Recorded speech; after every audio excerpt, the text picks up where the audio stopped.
There was a thought that struck me as I was getting ready for work this morning, and I was looking over the results from the three contests yesterday. Well, the Democrats had caucuses that they dealt with in Idaho and Utah, and then the primary in Arizona. And here in Idaho and in Utah, Bernie Sanders. We're not counting though. I've got to mention this. There are a number of people who cast ballots for undecided. But if you eliminate the undecided for a moment, out of the other votes cast between Sanders and Hillary Clinton, Sanders rolled up 4 out of every 5 votes in Idaho and Utah. Which, where did that come from? That's a question that I think that caught a lot of us by surprise. We had been talking with a lot of people who are good political observers. Randy Staples comes to mind, and over the last several weeks, he had been saying, I think Sanders could end up doing very, very well in Idaho. And by well, you might think, well, okay, he would win 56 to 46%. It wasn't close again. He had something in the neighborhood of 79% to Hillary Clinton's 21% of all the votes cast by Democrats last night, excluding those that were cast. In some cases, there were a lot in different counties. A great many people were voting non-committed. And we believe, of course, a great many Democrats should be committed, but that's how it broke last night. And yet in Arizona, Hillary Clinton, on the other hand, she steamrolled Bernie Sanders, 57% to 39%. Well, why the difference? Well, people could say, well, one's a primary, the other two are caucus. Well, wait a minute. Voters are voters. They're going to go out and make their choices. Arizona had early voting for, a month and a half. So you had a lot of people who decided to vote early and probably were voting, in February still, cast their ballots perhaps for Hillary Clinton. And then as more and more time passed, people were looking around and they were saying, you know what? All of this stuff about her email server and Libya, and as the news just gets progressively worse for Hillary Clinton, a lot of people may not want to be voting for her. And so they're saying, well, I'd rather vote for Bernie Sanders. The trouble is, in Arizona, if you voted early, you can't go back in and say, can I switch my vote? You can't do that. All these people who crow about early voting and saying it's a great thing, and isn't it wonderful we have it, and we should make it easier on the American people to vote. Well, when something comes along and you cannot change your mind, you got a problem. So if Bernie Sanders had been able to campaign and not have to worry about that, he may have well had a sweep in all 3 states yesterday. We were sharing last night, if you were tuning in, we spent a couple of hours talking about this live last night right here on News Radio 1310 KLIX and newsradio1310.com. I'd like to thank Benito Baeza, Andrew Weeks, and as well Steve Millington, who all chipped in and helped out with that effort last night. But we were sharing with the listening audience a couple of things. I don't think that when it came to Republicans, well, put it this way. The Democrats, I don't think it was a huge issue that there had been a terrorist attack in Brussels. I don't think it really, it didn't influence the electorate in any way yesterday. On the other hand, take a listen to some comments that were made by the 2 Democrat candidates when they were asked about the terrorist attacks. And it just shows you, I think, how one person, everything she says is laundered through what the consultants tell her to say, and she really says nothing. And then the other person gives a fairly straightforward answer. This is Hillary Clinton, her answer, her reply to people asking her about the terrorist attacks in Brussels, Belgium. Some of my opponents want to build walls and shut the world off. Well, you tell me, how high does the wall have to be to keep the internet out? We need everybody on the front lines, everybody, particularly, I will add, American Muslims, because they're the ones who should be calling the FBI and law enforcement to say something suspicious is going on. So spy on your neighbors. And number 2, don't build a wall. And we'll all just be very vigilant. It reminds me of the editorial at the New York Times today. Oh, we are all Belgians today. Isn't this terrible? Our hearts go out to them. Now, when you had people who were praying after the shooting in San Bernardino, California, liberals were mocking that. You're a prayer. Why don't you go do something about guns? Now, of course, it's like, oh, we're with those poor defenseless people in Belgium, and our prayers go out with them, even though we here at the New York Times are atheists. So, this warm, fuzzy feeling, oh, we support them. Or when the attacks in France happened, I still have friends on Facebook. You go look at their photographs, and they've got the French tricolor, the French flag, over their pictures. All right, how did that bring an end to things? Well, it made me feel better about supporting them after their attacks. Yeah, that's great, but how do you stop the attacks from coming? Hemina, hemina, hemina, hemina, hemina. So here's Hillary Clinton saying, number one, my hearts go out to these people and I won't do anything else. And we need to have an open border so we can have more Democrats come into the country and support me or whoever might be my nominee after my indictment. And then number two, and if you're a Muslim in this country, and gosh, you're a good Muslim, then you better go out and rat out your neighbors. You know, if they look cross-eyed at you someday, you better call the FBI. And gosh, that'll solve everything.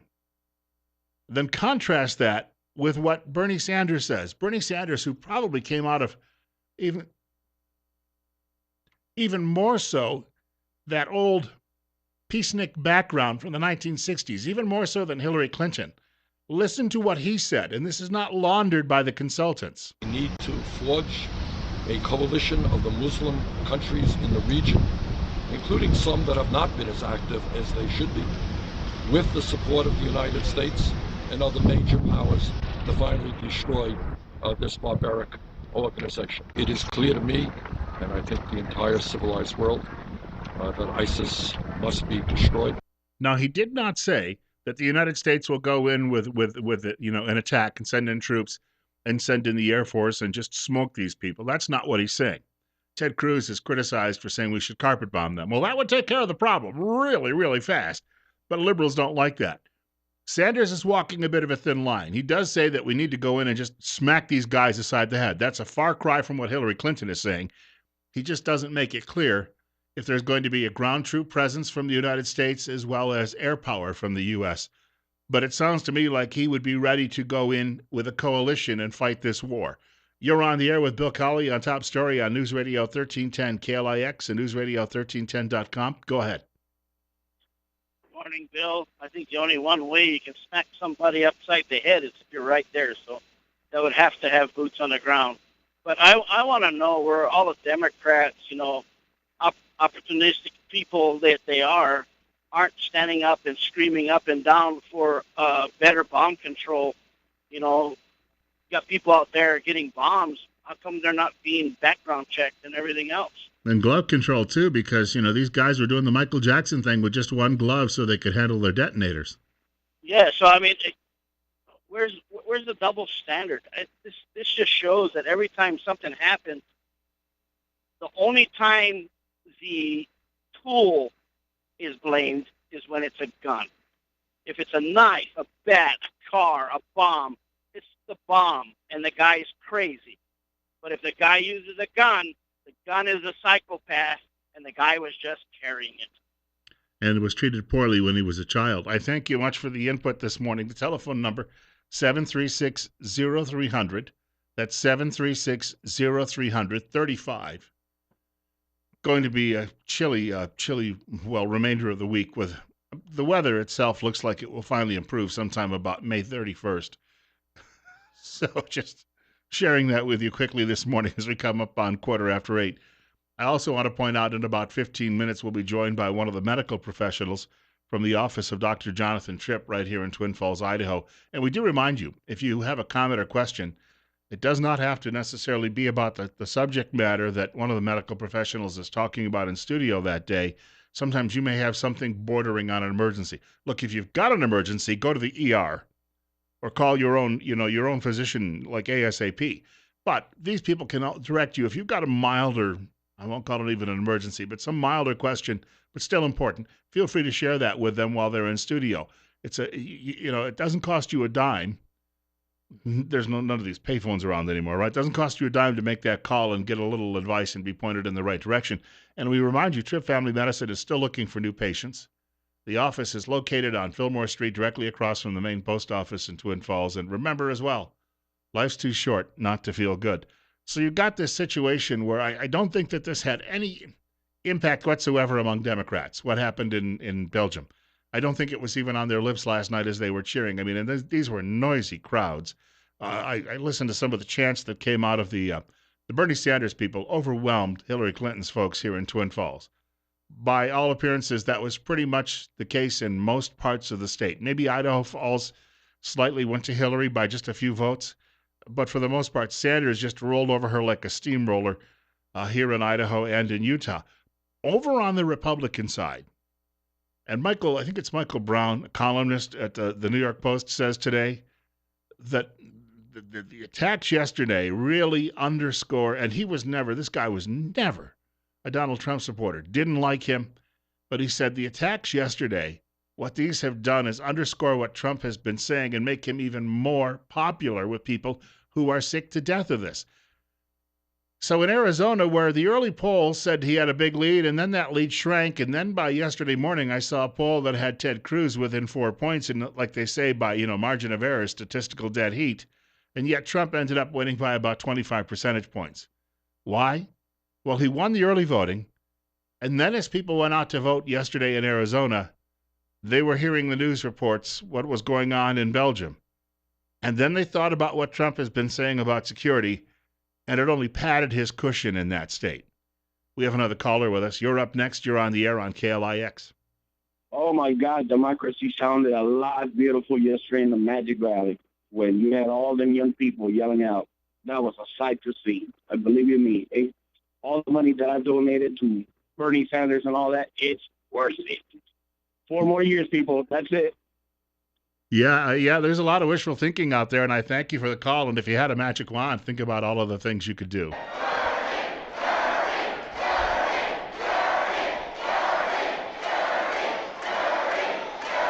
Smoke dope, smoke dope, smoke dope.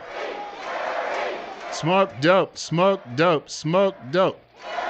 Free stuff, free stuff, free stuff. Yeah, okay, I got it. Yeah, there you go. You're up next. You're on the air with Bill Colley on Top Story. Yeah, was that all 18,000 people or so that voted for Bernie Sanders in the state compared to the 118,000 for Donald Trump? Anyway, hey Bill, I no one's talking about it yet. Maybe it's just my notice on the Utah turnout. It was a very low turnout for Utah voters. They predominantly went to Cruz, but according to what I can research, only about 120,000 people showed up to vote for Cruz, and we did that in Idaho, and we have half the population.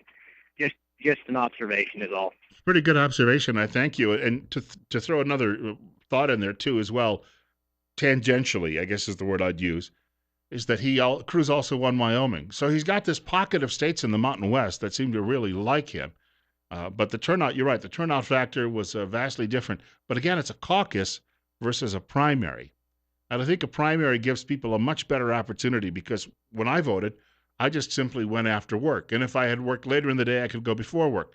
With a caucus, you literally have to make that effort. You got to go drive to that one spot, sit with everyone else, some of them who don't know about deodorant, spend a couple of hours with them, listen to some speeches, and then whatever you do, throw your coin in or your piece of straw or whatever that makes the decision.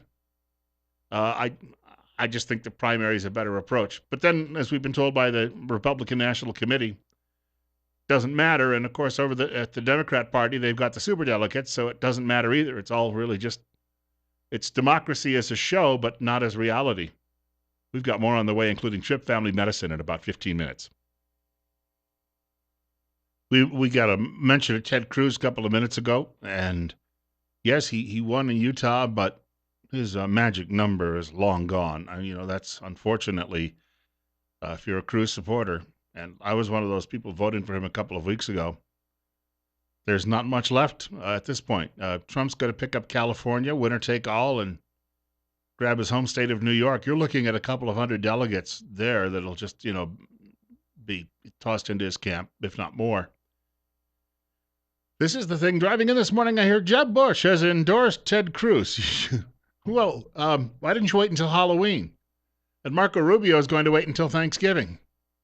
Do you think you guys might be a little bit late? And then I saw this today. This really galls me. Well, all right. Arizona, they had a lot of early voting, and so a lot of people were voting for Marco Rubio, but Rubio hadn't yet dropped out, if you recall. So, so they were voting, some of them, for Rubio, but still, John Kasich finished fourth. You still had a lot of people who showed up to vote yesterday. John Kasich finished behind Marco Rubio, who had dropped out of the race. What in blazes is John Kasich still doing, hanging around? You know what? The party ended at midnight. He's the thing that wouldn't leave. He's curled up on your couch saying, "Hey, you got any more pretzels? Go! Get out! I have to get up in the morning." 8:25, Bill Colley with you on Top Story on News Radio 1310 KLIX at newsradio1310.com. Oh, I still have a path to the nomination because all of the big Wall Street boys told me they're going to take it away from everybody else and give it to me. And my wonderful sense of humor. You're up next. You're on the air on KLIX. Yeah, good morning, Bill. I thought I got something from the Thomas More Law Center that I think really explains the goal of Islam in America. This is from the Omar Ahmad. He was a co-founder of CARE, Council on American Islamic Relations, which is really the front group. Yeah. Anyway, Islam isn't in America to be equal to any other faith, but to become dominant. The Quran should be the highest authority in America. Islam, the only accepted religion on earth.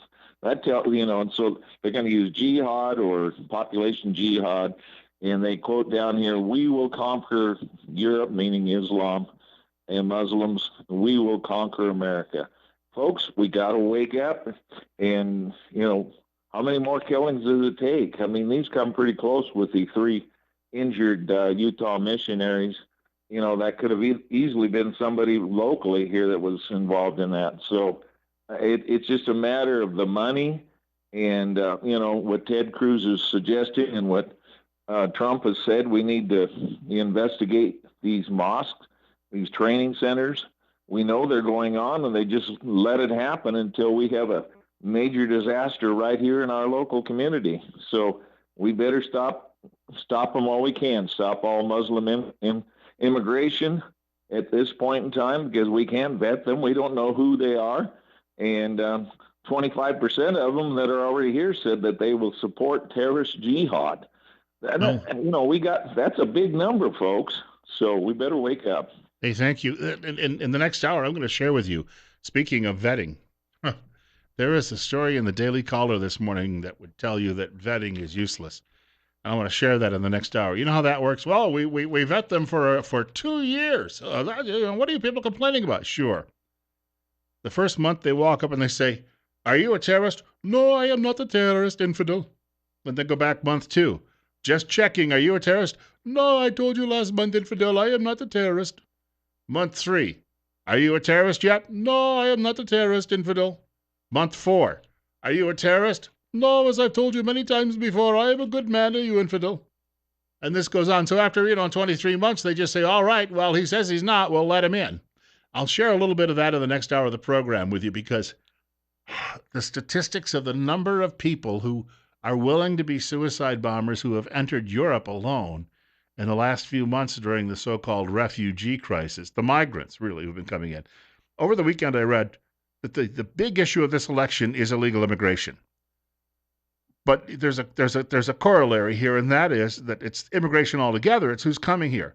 Now, most of the Muslims who've come to America in the last 40 years, they came as professionals. They're doctors, they're lawyers, they're working in Silicon Valley. And you know what? If you're making $500,000 a year and the neighbor says, "Come, we will go on jihad together," you look at him and you're thinking, are you nuts? But the newer people that are coming in, Somalis, Syrians, and the like, are barely employable. And that's the problem in Europe. These are poor ghettoized people who they don't look in the mirror and see the problem. They look around them, and the socialist governments that have double-digit employment there and have had it for 40 years, they cannot control that. And now we're changing the focus of who we're bringing into this country. We're going to start moving down that road. This is cultural suicide. And the fact of the matter is, you've got people out there who are perfectly fine with it because it makes them feel better about themselves. They go out and hang out at the liberal club with all of their fellow liberals, pat each other on the back and tell each other, aren't we wonderful? Unlike all of those knuckle draggers in the community who think that they're going to have problems with us. Gosh, we're just, and you know what? And if anybody gets killed, it won't be us because we're wonderful. 8:30, Bill Colley with you on Top Story on News Radio 1310 KLIX and newsradio1310.com. Better Health with Trip Family Medicine on the way. It's 35.